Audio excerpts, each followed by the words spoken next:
Well, good morning and welcome to our adult Bible class. We are studying the life of Joseph. We are talking about the rise and falls of this character from the book of Genesis. We've talked about how he is a dreamer, a prisoner, and now, later in the story, a ruler. Just as a little bit of an overview, this is what's happened in his life. He interpreted two dreams he was given by God to his brothers and then to his parents, and that created a ton of animosity in his family. His brothers saw him as a rival, someone who thought he was going to rule over them, and even his father for a minute was very frustrated with the fact that he mentioned that his mother and father and brothers would all bow down to him. Because of that animosity, they sell him into slavery in Egypt. And even though his brothers are unrighteous, especially Judah, we see that Joseph behaves righteously despite the fact that he suffers. This suffering is not justified at all. He is imprisoned for crimes he didn't commit, specifically the abuse or sexual assault of Potiphar's wife. He didn't do that, and he's falsely accused of that. And so even though he runs away from temptation from Potiphar's wife, he is imprisoned for it. Later, while he's in prison, he interprets dreams not only for Pharaoh's officials, but also for Pharaoh. This ends up in the justification or vindication of one of Pharaoh's officials, but the other is executed. And then, because of his dreams for Pharaoh, because of his interpretation of dreams for Pharaoh, he is promoted and he occupies the vacancy left by the chief baker. He rises to second in command over Egypt.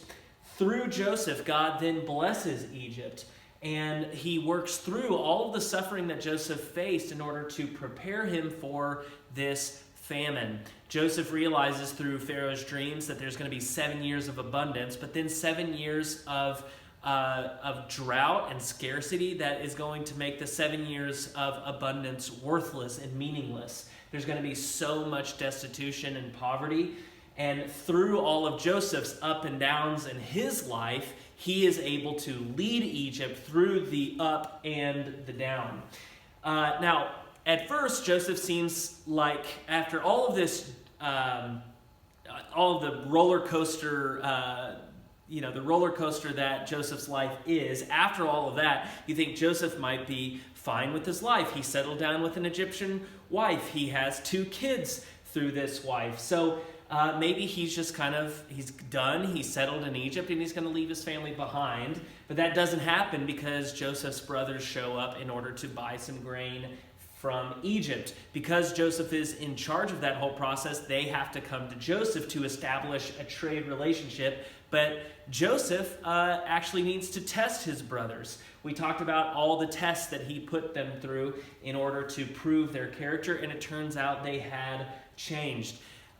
Joseph reveals himself to them. He breaks down crying. He reveals his identity. The brothers are absolutely stunned and shocked. And there's this kind of whole reconciliation between them. He sends them up to go get Jacob. Jacob comes back, and the whole family is reconciled and occupies Goshen, which is a section of the Egyptian kingdom. Okay, that gets us to Genesis 47. We are nearing the end of Genesis and the end of Joseph's story. The problem is we are in the 2nd year of the famine. The famine is not done yet. And so, still, there is no food in the whole region because the famine was severe. Egypt and Canaan is the land where Jacob's family is, wasted away because of the famine. Joseph collected all the money that was to be found in Egypt and Canaan in payment for the grain they were buying. And he brought the money into Pharaoh's palace. When the money of the people of Egypt and Canaan was gone, all Egypt came to Joseph and said, "Give us food. Why should we die before our eyes? Our money is all gone." Now, remember that Joseph stored grain during the years of abundance in order to prepare for the famine. And basically the idea was that Egyptians would slowly but surely use their money to pay for food in order to last through the famine. But that money ran out quickly, and so they have no options left. And instead of saying, all right, sorry, Egyptians, you're out of luck, Joseph creates a new way to serve the Egyptians. He creates a bartering system where they can trade animals and livestock in order to get food and grain, and that's what they do. We're told in verse 17 that he brought them through the year with food in exchange for all their livestock. The problem is, the third year of the famine comes, Egyptians are out of food and out of livestock, and they basically offer themselves. They say, can you buy our land and even buy us as slaves? And that's actually what Jacob does in exchange to give them food. Now, that obviously bothers us, right? Because we know through the whole scope of Scripture and all of the wisdom of church fathers and people who have thought through the institution of slavery, that we have condemned the institution of slavery. But here's the thing. In this given situation, I believe that this is indentured servitude. In verse 25, the Egyptians say to Joseph, "You have saved our lives." They say, "May we find favor in the eyes of our Lord." That's referring to Joseph. "We will be in bondage to Pharaoh." So, again, this seems evil to us. It seems like Joseph is taking advantage of people who are going through a famine, through poverty, and through destitution and scarcity. But he's actually doing something for them. This is the last thing they have, and he accepts it when, in reality, if you think about it, this land is mostly worthless. The whole point of this famine and drought and scarcity is that land is worthless. So he's actually taking something worthless from them and still giving them food. And they say, because of this situation, you have saved our lives. Whatever else we think about it, he is working in the midst of very bad circumstances in order to get Egyptians food, in order to get them through the famine. Now, this actually makes the slavery of the Israelites in Egypt all the more tragic and evil. If you read Exodus chapter 1, it says, "There is a new king, a new Pharaoh, to whom Joseph meant nothing, who came to power in Egypt.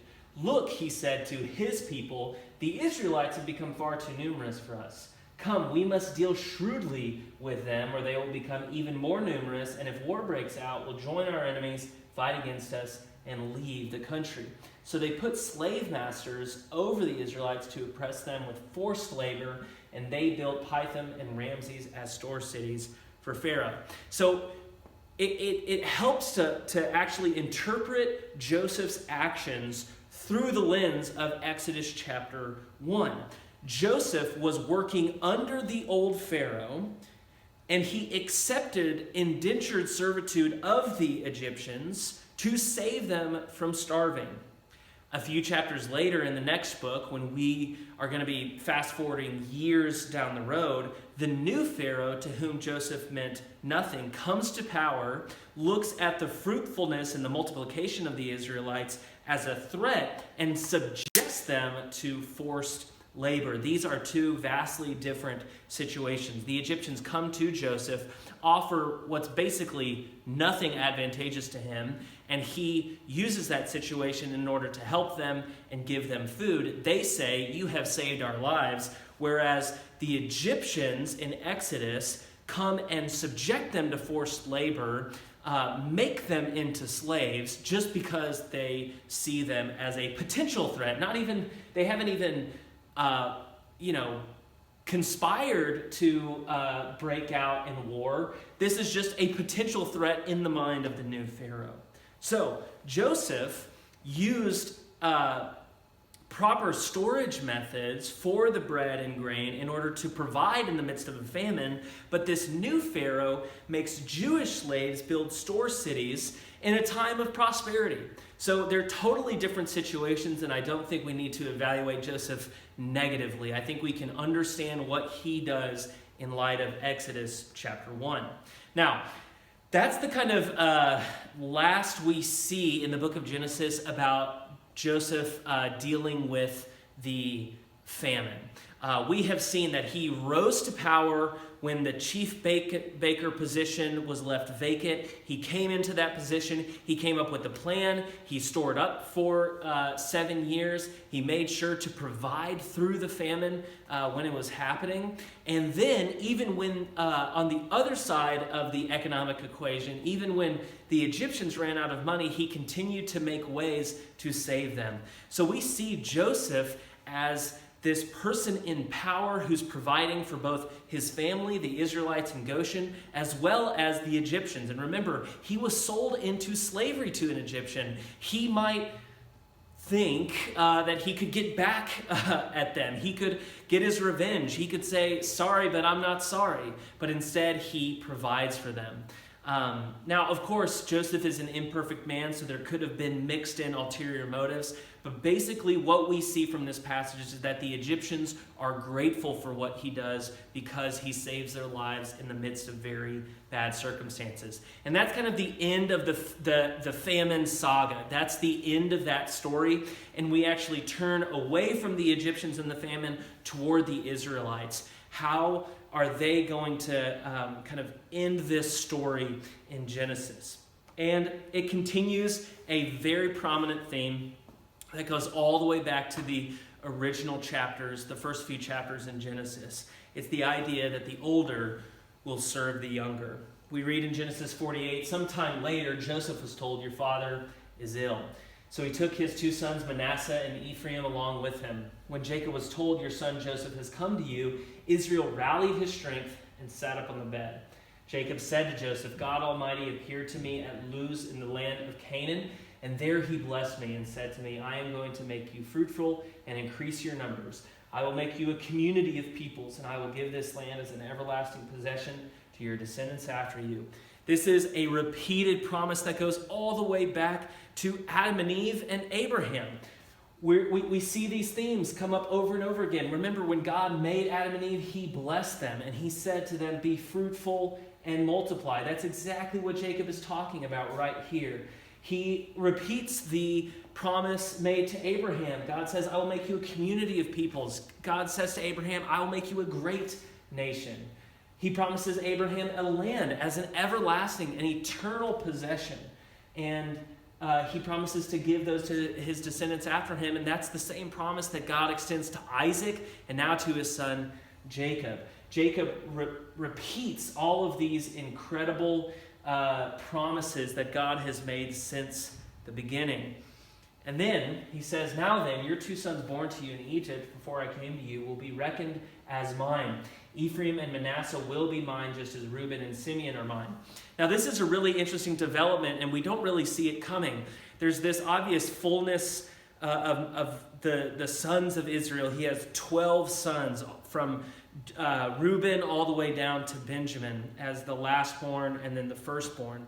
We see these 12 sons, but Joseph is actually given a almost special treatment. His 2 sons are treated as sons. They actually become half tribes in the 12 tribes of Israel. We don't see later on that there will be any Josephites. We see Reubenites and Simeonites and Levites and Judites, but we don't see Josephites. We actually see the tribes of Ephraim and Manasseh. Jacob adopts them. This is, again, a special privilege that he gives to his son Joseph. He says, any children born to you after them will be yours, but they are adopted to me. He says, in the territory they inherit, they will be reckoned under the names of their brothers. We actually see this later on in the other 5 books of the Torah. He says, as I was returning to Padan, to my sorrow, Rachel died in the land of Canaan while we were still on the way, a little distance from Ephrath. So I buried her there beside the road to Ephrath, that is Bethlehem. Jacob is talking to his son Joseph, who he hasn't seen in over a decade, about his own mother Rachel, who has passed away. This is a really sweet and tender moment, and he's blessing Joseph. He's adopting his sons as his own. He's making them into half-tribes who will have their own land in the promised land. He's extending this promise in a special way to Joseph. This is clearly a massive blessing. He says to Joseph, who are these? And he says, They are the sons God has given me here." Then Israel says, "Bring them to me so I may bless them." Now Israel's eyes were failing because of old age, just like Isaac's eyes were failing, and he could hardly see. So Joseph brought his sons close to him, and his father kissed them and embraced them. Israel said to Joseph, "I never expected to see your face again, and now God has allowed me to see your children too." Then Joseph removed them from Israel's knees and bowed down with his face to the ground. Joseph took both of them, Ephraim on his right toward Israel's left hand, and Manasseh on his left toward Israel's right hand, and brought them close to him. Now, you can see what Joseph is doing here. He is placing his oldest son toward the right hand of his father Jacob. And the right hand was the hand of blessing. Okay, so imagine this old man, Jacob, in a bed with his knees up. And Joseph brings these two sons to him who are probably babies or small young boys, and he places them on his knees. And he places Manasseh, the older brother, on his right knee so that he would extend his right arm and bless Manasseh over Ephraim. But instead, what Jacob does, who has been a trickster his entire life, he reverses his hands. He puts the right hand of blessing on Ephraim and the left hand of blessing on Manasseh. That's what we see right here. Israel reached out his right hand and put it on Ephraim's head, though he was the younger. And crossing his arms, he put his left hand on Manasseh's head, even though Manasseh was the firstborn. And he blessed Joseph, and he said, "May the God before whom my fathers Abraham and Isaac walked faithfully, the God who has been my shepherd all my life to this day, the angel who has delivered me from all harm, may he bless these boys. May they be called by my name and the names of my fathers Abraham and Isaac, and may they greatly increase on the earth." See, he blesses both of them. I just want to get this out there and make sure it's known. Jacob blesses both sons. But Joseph sees that his father places his right hand, the greater blessing, on Ephraim's head. And he was displeased. He took his father's hand to move it to Manasseh's head. Joseph says, "No, my father, this one is the firstborn. Put your right hand on his head." But his father refused. He said, "I know, my son, I know. He too will become a people. He too will be great. Nevertheless, his younger brother will be greater than he, and his descendants will become a group of nations." Now, this repeats a theme throughout Genesis. The younger shall rule over the older, and the older shall serve the younger. We see this with Cain and Abel. Cain is the firstborn, Abel is second, and God favors Abel's sacrifice to him, and so out of anger, Cain kills Abel. Now, God, still in his mercy, blesses Cain. He protects him with that mark that we see in chapter 4 of Genesis. But God still provides a third son, a younger son, Seth, who is the ancestor of Abraham. He is the blessed line of descendants that come from Adam. We see that Abraham has an older son, Ishmael, through his servant and slave Hagar, but then he has the younger son, Isaac, who is the recipient of the covenant. Isaac has Jacob and Esau. Esau is the older. He's the favorite. He's the one who goes out and hunts and brings back food that his father loves, but Jacob deceives his father. He's the one who receives the birthright and the blessing, and God extends the covenant even to Jacob. The younger rules over the older, and the older serves the younger. If we look at Jacob's 12 sons, we see that Reuben, the firstborn, is clearly not the leader. There's multiple times where he fails to be the protector of his younger brother Joseph. He fails to be the leader of the family. In fact, it seems to go, and we'll talk about this in classes to come, but it seems to go to Judah, the fourthborn, from whom comes the line of David and eventually Jesus. And it's interesting to me that this principle even extends to women. So when we look at the two wives of Jacob, Rachel and Leah, Leah is the younger. He even seems to hate her at some points. He seems to despise the younger sister Leah. But Leah is the mother of Judah, and Leah is the ancestor of Jesus. Leah is the younger who rules over the older. This principle is consistent throughout Genesis. But here's the thing. Even if we recognize that pattern, even if we find it interesting, who cares? Why does God do this? Why does God establish this principle throughout the book of Genesis? The best way that I can understand it is that this is a custom in the ancient world to bring the most responsibility and the most inheritance given to the firstborn. This is called the law of primogeniture.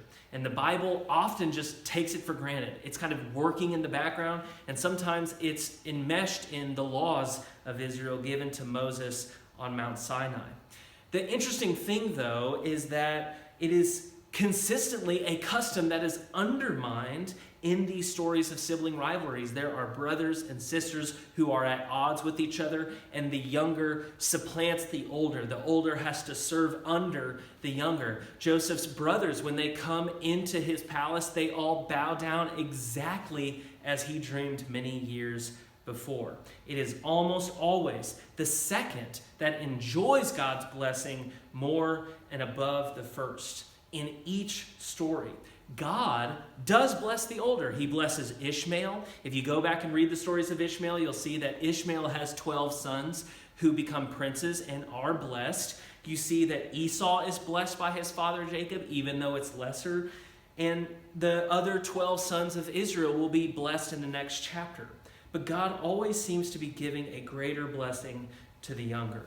And I think that basically what this is kind of reaching out towards or gesturing towards in the nature of God is that God has a special concern for people who come into the world with a disadvantage. We see this theme constantly when God overthrows the powerful, when he punishes and reduces the mighty. We see this in the songs of Mary and her Magnificat. We see this in the song of Hannah in the book of 1 Samuel. We see this theme over and over, even in Miriam when she sings and leads worship after the Exodus. They all see that God kind of brings people down from their high positions. He punishes the wicked who are in power. If someone comes into the world in a disadvantageous way, God will lift them up. He lifts up the humble. He picks nobodies and works through them. And I think that's what this principle is getting at. The younger who doesn't come into the world with the birthright or the blessing or inheritance or being the first and predominant heir, they always end up supplanting. It's this kind of reversal that God does throughout the book of Genesis. And it's actually revealing of his character. He cares about those who come into the world when there's not a level playing field. Now, I think we see kind of a number of lessons in these two chapters of 47 and 48. I think we see, first of all, a difference in the influence and nature of power and dominion. We see that when Joseph is in charge, he leads for the sake of the common good of all people, both Egyptians and his family, whereas that is set in contrast to the new Pharaoh that comes up in the book of Exodus, who persecutes the Jews, who sets them apart, who enslaves them. We see the difference between a righteous man in power and a wicked man in power. We see that it matters who is in charge. It matters to the common good of the people. I think these blessings that Jacob gives to Joseph's two sons, Ephraim and Manasseh, also give us a kind of sneak peek into the future. This is something that happens throughout the Old Testament. We see blessings as almost prophecies. When Jacob gives blessings to his sons, they aren't just a word of encouragement. They speak to the future. They kind of signal to a reality that hasn't happened yet. And this is especially interesting in light of the fact that Judah is known for giving the kings of the southern kingdom of Judah, named after him, and Ephraim, who Jacob just blessed when he crossed his hands. Ephraim is the tribe from which a lot of the northern kings of Israel lead. So we already see this tension being set up between kings that come from the line of Joseph, from the line of Ephraim, and kings that come from the line of Judah. These blessings are not just words of encouragement from a father to a son or a grandfather to a grandson. They aren't just kind speech. They give us a peek into the future. For some reason, they are able to speak about future realities that haven't happened yet. I wanted to point out one last thing in this section. We don't always see the author of Genesis pointing out the presence of Gentiles in this story. But I think it's really important to recognize them when they've made an appearance. First of all, Judah in this story marries a Canaanite woman and then unintentionally sleeps with his Canaanite daughter-in-law, which that means that from the tribe of Judah, that whole tribe is half Canaanite. We see from the tribe of Joseph that Ephraim and Manasseh are half Egyptian through their mother Asenath. From the very beginning, we see that Israel's history, even though God chooses Israel, God selects them out, God makes them holy and set apart, their history is bound up with Gentiles. One, in a literal sense, in the fact that there are Gentiles who were part of the family of Israel. Asenath is a Gentile woman. Tamar is a Gentile woman. Judah's first wife is a Gentile woman. All of these Gentiles kind of make their way into the genealogies as mothers and fathers in Israel. But their stories are bound together. We see that you can't just set them apart. Because if you look at the end of Genesis, you actually see Egypt and Israel are living in peaceful coexistence with two different rulers, Pharaoh and Joseph, who are side by side serving each other's peoples in the midst of a famine. This is a picture that we're not really used to. We're used to the image of Egypt as slave masters who subject Israel to forced labor. But there's actually a picture before that where they're in peace, in harmony, and they're working together for the sake of both nations. Which is really interesting in light of the promise that God made to Abraham all the way back in Genesis 12. He says to Abraham, "In you all nations will be blessed. Those who bless you I will bless, and those who curse you I will curse." Egypt actually experiences both of those promises. Egypt is blessed when Pharaoh blesses Joseph and his family by welcoming them into the land of Goshen. Egypt is then later cursed with plagues when they enslave Israel. We see Egypt as both receiving blessing and cursing and fulfilling the promise that God made to Abraham, which makes it all the more interesting that centuries and centuries later, way after the enslavement of the Israelites in Egypt, after the Exodus, after the kingdom of David, after the exile, there's a family of three: Mary, Joseph, and Jesus. Three Jews who are persecuted in their own land. And they go down into Egypt and they are welcomed there. They are given hospitable security from their own people persecuting them. So from the very beginning, we see that Israel and Gentile nations have a history that is bound up together. You can't separate them. And from the beginning, God's desire was not to just bless Israel and not bless the Gentiles, but to bless the Gentiles through Israel. And we see that already happening in the book of Genesis. You don't have to wait to Jesus to see that promise fulfilled. You see it fully fulfilled in Christ all those centuries later. And that's what these two chapters in the book of Genesis and the story of Joseph are all about.